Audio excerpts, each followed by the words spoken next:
வணக்கம். மன நிறைவு அப்படிங்கிற ஒரு கதையும் அதோட கருத்தும். ஃபர்ஸ்ட் கதை என்னன்னு பார்க்கலாம். ஒரு வழிப்போக்கர் ஒரு சாலை வழியா போயிட்டு இருக்காரு. அது சிற்பங்கள்லாம் செதுக்கிற ஒரு இடம். அங்க ஒரு சிற்பி ஒரு பெண் தேவதை சிலையை செதுக்கிட்டு இருக்காரு. இந்த வழிப்போக்கர் அவர்கிட்ட போய் பேச்சு கொடுக்குறாரு. அப்போ பக்கத்துல அவர் இப்ப செஞ்சிட்டு இருக்கிற சிலை மாதிரியே இன்னொரு ஃபுல்லா கம்ப்ளீட்டான ஒரு சிலை இருக்கு. இந்த வழிபோக்கில் அந்த சிலையை பார்த்து ஐயோ ரொம்ப அழகா பண்ணியிருக்கீங்க அப்படின்னு சொல்லிட்டு அதை சுற்றி பார்த்துட்டு இருக்காரு.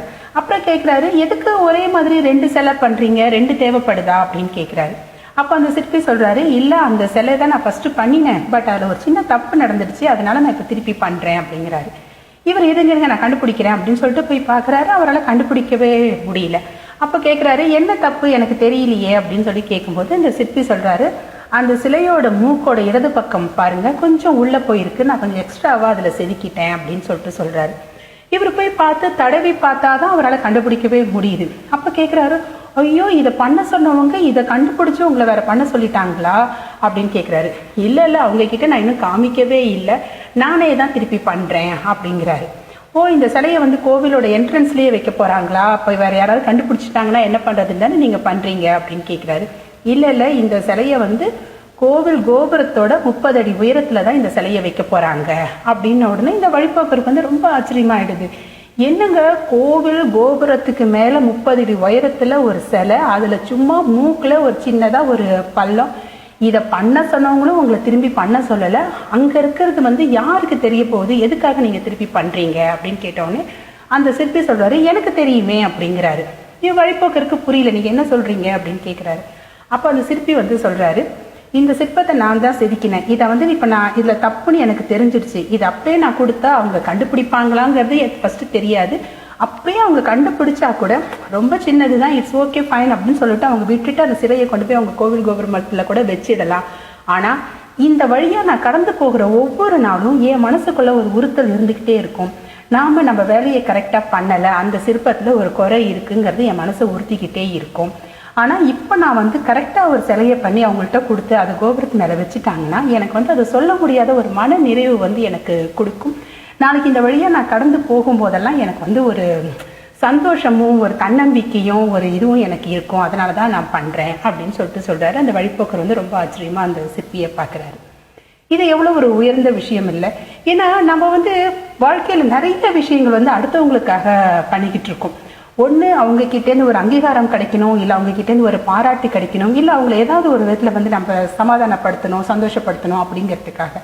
இதுல என்ன ஆயிடுதுன்னா நம்மளோட ஐடென்டிட்டியை நம்ம விட்டுட்டு போயிடுற மாதிரி இருக்கு. ஸோ எல்லா விஷயத்துலயும் முடியலன்னா கூட சில விஷயத்துலயாவது நம்ம நம்மளோட மனநிறைவுக்கு தகுந்த மாதிரி நம்ம நடந்துக்கணும். ஏன்னா வெற்றிக்கும் தோல்விக்கும் மன நிறைவுக்கும் சம்பந்தமே கிடையாது. ஏன்னா நம்மளோட வெற்றி தோல்விங்கிறது நம்மளோட செயலை பார்த்து அடுத்தவங்க தீர்மானிக்கிற ஒரு விஷயம். நம்ம செயலை அடுத்தவங்களோட ஒப்பிட்டு பார்த்து அதன் மூலமா சொல்ற விஷயம்தான் வெற்றியா தோல்வியா அப்படிங்கிறது. ஆனா மன நிறைவுங்கிறது அப்படியே கிடையாது. அது ஒரு உணர்வு.